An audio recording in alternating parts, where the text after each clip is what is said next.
so we're diving deep today into how to actually get stuff done. Yeah. Everybody wants to know, right? Yeah. How do you actually finish? How do you follow through? Right? And we cracked open a book Hmm? called Finish What You Start by Peter Hollins. Cool. And, it's something that it seems like everybody struggles with. You Boy. get all excited about starting a new project, whether it's a creative project, Yeah. a home improvement project, or even just like a work project. Right. You have all the energy in the world, and then Yeah. poof, Yeah. it's gone. You run out of steam. Yeah. Yeah. It's like, where to go? So maybe this book has some answers for us. I think it does. It's a great read. And one of the things I found really interesting is how Hollins uses the human body as a metaphor for follow-through. Oh, okay. It's kind of a cool way to think about it, to kind of picture it. I like that. All right, break it down for us. Okay, so imagine your goal is like a body. Okay, The head is focus, got it. knowing exactly what you want to achieve. Makes sense.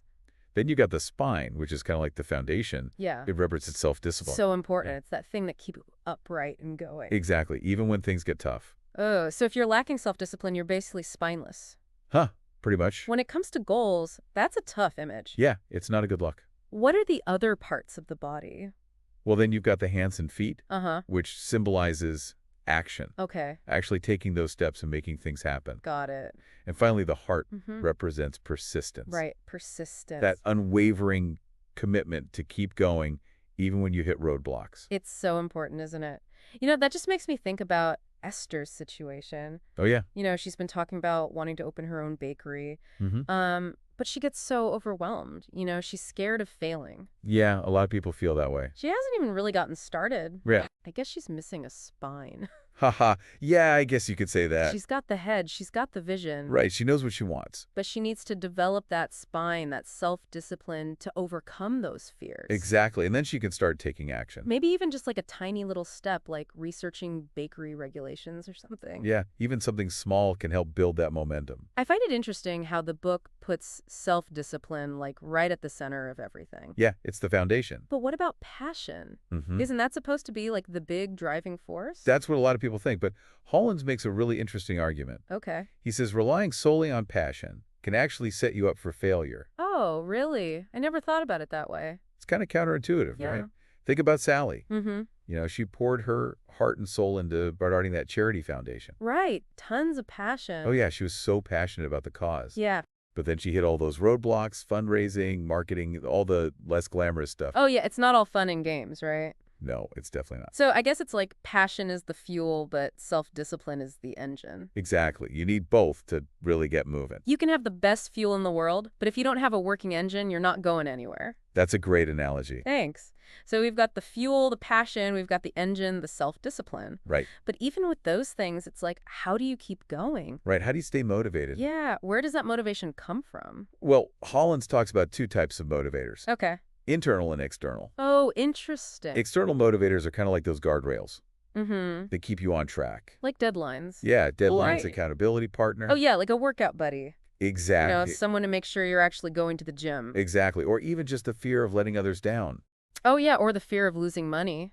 Like if you sign up for a whole year at the gym. That's a good one. Sometimes those external motivators are what you need. It's like a little push when you're not feeling it. Yeah, exactly. And then you have those internal motivators. Right. Those are more about the positive benefits and the personal growth Okay. that come from achieving the goal. So like, for our listener who loves learning new things Uh-huh. and having those aha moments, right? Right. Maybe an internal motivator would be the satisfaction of mastering a skill. Or just the feeling of accomplishment when you finish something challenging. Yeah, that's a good one. So thinking about it, what are you getting out of this deep dive? Ooh, that's a good question. Yeah, and how would achieving that goal change your life? I'll have to think about that. Yeah, it's something to consider. It is. And it leads us to another really key concept. Okay, what's that? Opportunity cost. Oh, yeah, I've heard of that, but It's about recognizing that every choice we make yeah, comes at a price. Okay. Whether it's time, energy, or money, right. we're always giving up something Mm-hmm. to pursue something else. Okay, So let's say your goal is to write a novel, okay. but you also love spending your weekends hiking with friends. That's me. By choosing to dedicate your weekends to writing, Yeah. you're essentially saying Mm-hmm. that the satisfaction of finishing that novel Right. is worth more to you Okay. than those weekend adventures. I get it. Wow. Okay, so you really have to weigh those things. You do. It's about making conscious choices. Yeah. It makes those sacrifices feel more worthwhile, right? Exactly. You're not just giving something up for no reason. This is making me rethink my entire weekend schedule. It's a powerful concept, isn't it? All right, so we've got our motivators. Both internal and external. Yeah, we figured those out. Right. But then it's like, how do you keep them top of mind? That's the key, isn't it? Yeah, with everything else going on in life. Life gets busy. Yeah, are we talking like sticky notes all over the place? Sticky notes can work. Yeah? But Hollins suggests going beyond that. Okay.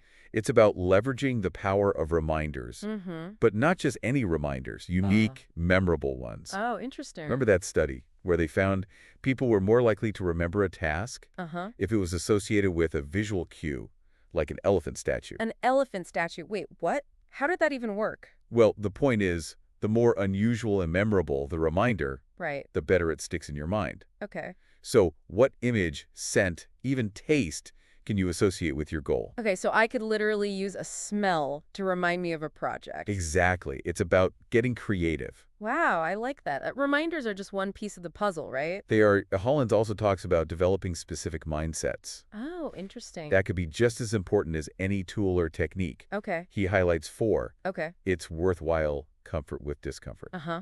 Allow learning Okay. and de-stress. Those are great. Okay, let's unpack these a bit, starting with it's worthwhile. Sure. What's that all about? It's about truly believing in the value of what you're doing Yeah. and how it connects to your bigger goals. Oh, that makes sense. Do you remember those questions we talked about earlier? Mm-hmm. About how achieving your goal would change your life? Yeah. This mindset is about keeping those benefits front and center. Right, because it's so easy to get bogged down Yeah. in the day-to-day. Absolutely. You know, just looking at that to-do list that Yeah. seems to never get any shorter. It can feel overwhelming. Yeah. So how do you actually cultivate that it's worthwhile mindset? Well, it starts with reflecting on your goals and values. Okay. What is it about this particular goal Yeah. that really resonates with you? Okay. How will achieving it make your life better? Right, or even like the lives of others. Exactly. Okay, so really dig deep and understand why you're doing it. And then write it down. Yeah. Visualize it. Remind yourself of it regularly. Okay, that makes sense. All right. Comfort with discomfort. Oh, yeah, that one. That sounds a bit counterintuitive. It does, doesn't it? Yeah, I mean, who wants to be uncomfortable? Right. We're all about comfort. But I guess it's about realizing that growth and change can be, well, uncomfortable. Exactly. It's about embracing that discomfort as part of the process. That's like a no pain, no gain thing. Yeah, there's definitely some truth to that. You know, but thinking back to those times I've really pushed myself, Uh-huh. those have often been the most rewarding experiences. Exactly. Think about those times you tackled something you're afraid of. Yeah. Giving a presentation, Mm-hmm. traveling solo, Okay. or even just trying a new hobby. Right. That initial discomfort probably faded as you gained confidence. That's true. Okay, so we've got it's worthwhile. We've got comfort with discomfort. Oh. Allow learning. Yes, this is a big one. What's the key here? It's about approaching follow-through as a learning process. Oh. So it's not about fearing failure. Right. It's about being curious about what you can learn from every experience, In the setbacks, right. especially the setbacks. So even those failures are just valuable feedback. It's That's- not the yeah. end of the world. It's just an information. It's all part of the journey. I like that a lot. It kind of takes the pressure off. It does, doesn't it? And then the last one, de-stress. Yeah, this one is so I important. feel like we all need this one. We do, in today's world especially. Yeah. But how does stress actually impact our follow-through? Well, it affects our willpower Okay. and our self-control. Right. When we're stressed, we tend to make impulsive decisions. Oh, yeah, totally. We reach for those sugary treats. Mm-hmm. We skip the gym. Yeah. We procrastinate on those important tasks. It's a vicious cycle. It is. So Hollins really encourages us to Yeah. find healthy coping mechanisms for stress. Okay, so that's like exercise, Yeah, exercise. medication, Mhm. spending time in nature. Exactly. Anything that helps you feel grounded. This is making me want to book a massage right now. Haha, that's a good one too. Okay, we've covered a lot of ground here. We have. But let's talk about procrastination. Yes, the big P. Yeah, because it's often the biggest obstacle, right? It is for a lot of people. Even when you know all these things, about motivators and mindsets, Right. you still procrastinate. It's a tricky one. So how do we tackle that beast? What does the book say? Well, he dives into this concept called time inconsistency. Time inconsistency. Yeah, it's basically why we prioritize Okay. immediate gratification Mm-hmm. over long-term rewards. Oh, yeah. Our present self is constantly battling our future self. I know that battle. It's like that moment when you choose to scroll through social media Mm-hmm. instead of working on that important project. Yes. And then later you regret it. Right. But in the moment, it feels good. Yeah, our present selves can be such jerks. They can be tough to deal with. So how do we outsmart our own brains? Well, there are some really clever strategies. Okay, give us an example. One is called temptation bumbling. Temptation bundling? What is that? It's basically combining an enjoyable activity Okay. with a less pleasant task. Oh, I see. So let's say you love listening to podcasts, Yeah. but you hate cleaning your apartment. That's me. Try listening to your favorite podcast while you clean. Oh, I like that. You're essentially tricking your brain. That's so clever. It is, right? Yeah. Okay, any other procrastination busting tips? Another great strategy is breaking down those overwhelming tasks Yeah. into smaller, more manageable steps. Oh, okay. The book uses this funny analogy. Okay. Don't try to eat the whole elephant at once. Uh-huh. Start with a bite-sized piece. Right, because a whole elephant is pretty daunting. It is, but a bite-sized piece is much more manageable. That's a good one. Okay, before we move on, let's talk about distractions, because we all know they're productivity killers. Oh, yeah. But how do they actually work against us? Well, they're more than just time stealers. Okay. They can actually weaken our willpower. Oh, really? There was this interesting study Okay. where they found that people who were distracted Mm-hmm. were more likely to choose chocolate cake over fruit. Oh, wow. Even though they knew they should be eating healthy. Exactly. So those distractions, those notifications, they're not just taking our time. Dope. They're messing with our minds. It's like our brain gets overloaded Mm-hmm. and we just default to the easier option. Oh, I get it. So how do we create that no distraction zone the book talks about? Well, it starts with minimizing distractions in our environment. Okay. Remember that cookie jar study Uh-huh. where people thought they ate more cookies Yeah. when the jar was further away? Right. It's that out of sight, out of mind principle. So simple things like putting your phone on silent, Yeah. closing unnecessary tabs. Or even just tidying up your workspace. Yeah, it can make a difference. Even small changes can help. Okay, what about this default effect thing? Oh, that's a good one. What is that? It's basically about making the positive actions Mm-hmm. the easiest choice. Oh, I see. So, like rearranging your app icons Okay. so the ones you use for work or learning Yeah. are more accessible. Okay. Or keeping healthy snacks readily available. Right, so you're not tempted to reach for the junk food. Exactly. It's about setting yourself up for success. I love that. This is making me rethink my whole office setup. It's a powerful concept, isn't it? Okay, one last thing before we wrap up this section. What about batching? Batching. Yeah, how does that fit in with all this? Well, batching is a fantastic way to boost your efficiency Mm-hmm. and reduce distractions. Okay. It's basically grouping similar tasks together Yeah. and tackling them in focused blocks of time. Oh, I see. Think of it like Henry Ford's assembly line. Uh-huh. Each worker had a specialized task, Right. which streamlined the entire process. Okay, so instead of switching between tasks all the time, Exactly. we create these focus blocks. Exactly. You got it. And that helps us stay in the zone. It does. You stay in that flow state. A common example is batching your emails, right? Yeah, that's a classic one. Instead of checking them every few minutes. Right. You set aside specific times to process them all at once. Okay, that makes sense. It allows you to be more efficient and less distracted. I can see how that would apply to so many things. Oh, yeah, it can. Batching phone calls, errands, even meal prep. Absolutely. It's about being strategic with your time. Yeah, and minimizing those context switches. Exactly. Those can really drain your energy. This has been so helpful. Glad to hear it. We've covered a ton of ground. We have, and there's still more to come. Yeah, we still need to talk about those pitfalls. The things that can trip us up. And those daily systems that can help us make these changes stick. Yes, those are essential for long-term success, Don't miss part 2.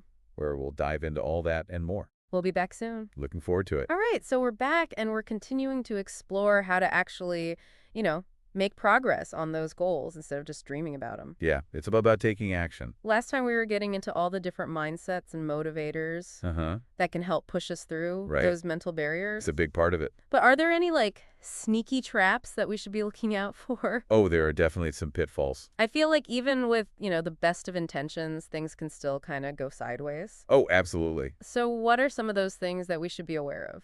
Well, one of the big ones that Hollins talks about is something called false hope syndrome. False hope syndrome. Yeah, it sounds a little ominous, doesn't it? It does a little bit. What exactly is that? Well, it's that tendency we have, right? Mm-hmm. To set these unrealistic expectations. Oh, okay. Like thinking that our lives are going to magically transform overnight just because we've started a new project. Oh, yeah, that happens.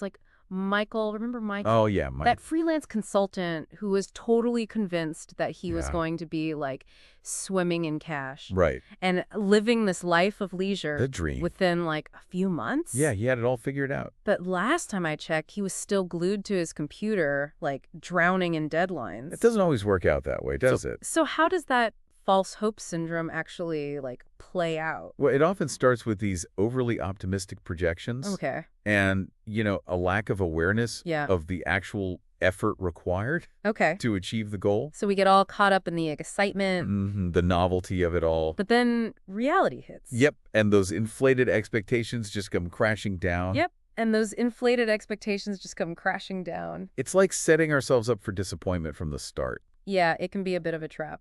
So how do we avoid falling into it? Well, the book suggests a few things. Mhm. First, it's about being honest with ourselves. Okay. About our past experiences. Right. Our track record. Okay. Have we struggled with follow-through in the past? Yeah. What patterns can we identify? So, like, acknowledge those tendencies. Yeah, both the good and the bad. No more pretending we're these superhuman productivity machines. Exactly. We all have our strengths and weaknesses. Okay, and then what else? It's also about understanding the difference Okay. between goals and expectations. Oh, okay. Goals are those long-term aspirations. Right. The big picture expectations are more about what we can reasonably achieve Okay. in the short term. Given our resources and constraints. Exactly. Okay, that makes sense. So, like, break those big, ambitious goals down into smaller steps. Right. Make them more manageable. And set realistic expectations for each step. Yeah, and then celebrate those small wins along the way. I like that, celebrating the small wins. It helps to keep the momentum going. It does. This makes me think about the importance of mindset. Mm-hmm. Because if you're constantly focused on, like, the gap between where you are Yeah. and where you want to be, Uh-huh. it's so easy to feel discouraged. Yeah, absolutely. But if you shift your focus to the progress you're making, Yes, focus on the positives. it's much more motivating. Can make a big difference. Speaking of mindset, Oh, yeah. another pitfall the book talks about is overthinking. Ah, yes, overthinking. That's my specialty. It gets us all sometimes. But, like, how is overthinking actually a problem when it comes to follow through? Well, it can often mask procrastination. Oh, We get so caught up Mm-hmm. in analyzing every possible scenario, Oh, yeah. weighing the pros and cons, Uh-huh. trying to predict every outcome, Right. that we never actually take action. It's like being paralyzed by the fear of making the wrong decision. Yeah, or not having all the answers up front. But sometimes the best way to figure things out is just to start doing. Exactly. You learn by doing What does the book call it? informed action. Informed action. Okay. Gather enough information and Right. feel confident in your next step. Okay. But don't get bogged down in endless research or analysis. Okay, this makes me think about Ned. Oh, Ned. Remember Ned? Yeah, the software consultant. Yeah, who was completely overwhelmed with the growth of his business. Uh-huh. He was drowning in emails, Mm-hmm. deadlines, client demands. Poor Ned. His home office had basically become a prison. It can happen. Was that a case of overthinking, or was it something else? I think Ned's situation was more about a lack of systems. Oh, okay. He was relying on willpower Right. and brute force Yeah. to manage everything. It's not sustainable. It's not. Willpower alone can only take you so far. Right, you need those systems in place. Exactly, to support your efforts. So what are some of those key systems that the book recommends? Well, one of the simplest but most effective is keeping a scoreboard. A scoreboard. Yeah, it might sound basic, Okay. but consistently tracking your progress Mm-hmm. towards your goal Yeah. can be incredibly motivating. I like that. It's like a visual reminder, right? Exactly, you can see how far you've come, And it helps you stay focused on that progress. rather than getting discouraged Right. by how much you still have to do. Okay, that's a good one. What else? Another important one is effective time management. Time management, the eternal struggle. It is, isn't it? Where do we even begin with that? Well, it starts with understanding how long things really take Okay. and accounting for our own quirks and inefficiencies. Oh, our inefficiencies? Yeah, like how long does it really take you to Oh. write a blog post? Yeah. Not how long you wish it would take. Ouch. Getting a little too real here. Haha, we all have those things. So how do we get better at that? Honesty is key. Okay. Track your time for a week or two. Mm-hmm. Get a realistic sense of how you're actually spending your days. Okay. And then use that information Right. to create a schedule that actually works for you. That's aligned with your priorities, right? Exactly. It's about working with your natural rhythms. Right, instead of fighting against them. Exactly. Okay, what about this lowering transaction costs thing? Oh, yeah. That's a good one. That sounds kind of technical. It sounds more complicated than it is. What is it, really? Well, transaction costs are basically the effort or resources Okay. required to perform an action. Oh, The okay. idea is to make desired behaviors easier Okay. and undesired behaviors harder. Oh, I see. So strategically placing those tempting snacks. Right, out of reach. Exactly. Or keeping your gym bag by the door. Okay. So there's less friction to working out. It's all about setting yourself up for success. It is. You're basically nudging yourself Yeah. towards those positive choices. These are great. What about gathering information up front? Oh, that's a crucial one. How does that play into this whole system thing? Well, it's about getting everything you need Okay. before you dive into a project. Right. Remember those times you're halfway through something and Yeah. you realize you're missing a crucial piece of information? Ugh, it's such a momentum killer. It is. So Hollins calls this front-loading your research. Front loading. Okay. Take the time to gather everything you need up Okay. front. Mm-hmm. Avoid those frustrating interruptions Okay. and just stay in flow. I like that. Stay in flow. It's like prepping all your ingredients Mm-hmm. before you start cooking. Exactly. It makes the whole process so much smoother. Yeah. All right. So we've got the scoreboard. Mm-hmm. We've got time management. Right. Lowering transaction costs. Uh-huh. Front-loading information. All important systems. Any other system-building gems? Well, he doesn't explicitly call it a system, Okay. but creating a don't-do list. A don't-do list? Yeah. What's that? It's a powerful way to streamline your efforts Okay. and protect your time. So while to-do lists are all about what we should be doing, Mm-hmm. the don't-do list is about what we should stop doing. Exactly. It's about being intentional Yeah. with your time and energy. Okay. Hollins suggests including tasks that are currently blocked Uh-huh. by external factors, Okay. tasks that don't contribute to your larger goals, Right. and tasks that have reached the point of diminishing returns. Oh, okay, I see. So, for example, if you've been trying to learn a new language Yeah. for months, Uh-huh. but you're not making any real progress, Right. it might be time Okay. to put that on your don't-do list. Okay, so be honest with yourself. Mm-hmm. And focus on what's really important. It's not about giving up on dreams, Right. but being realistic. Yeah, about what's serving you right now. This is making me want to do like a major life audit.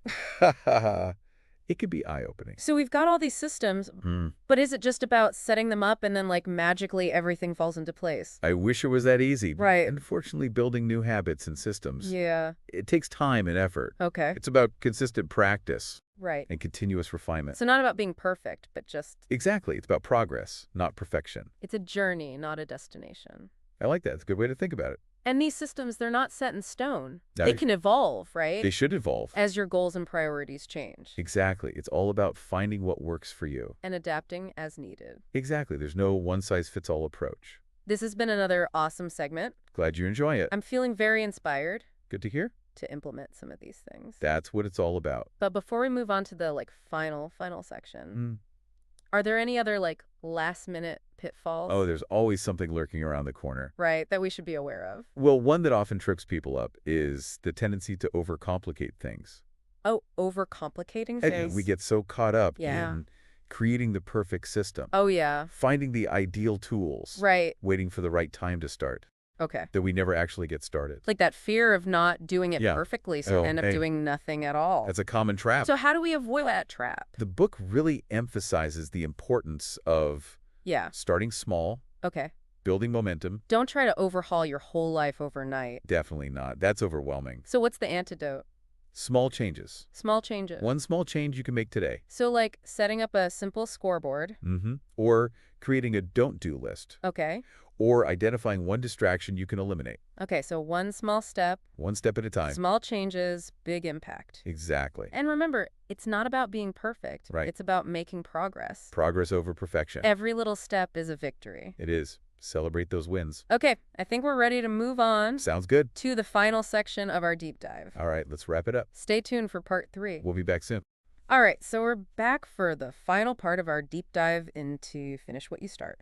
We've covered a lot of ground, right? From like the whole anatomy of follow through to those sneaky pitfalls, right? Yeah, got to watch out for those. And those daily systems that we can build to make those positive changes stick. Right, super important. So I'm feeling, pretty good about this, but Yeah. now I'm kind of wondering, Yeah, how do we actually take all this stuff and make it happen? right. Put it into practice. Yeah. I mean, we've got the knowledge now. As We've you- got like the tools Mm-hmm. and hopefully we've got the motivation. Hopefully. So are there any like key takeaways or action steps There are a few things that stand out. that can help us make this follow through thing a real part of our lives? I think so, yeah. Okay, what are they?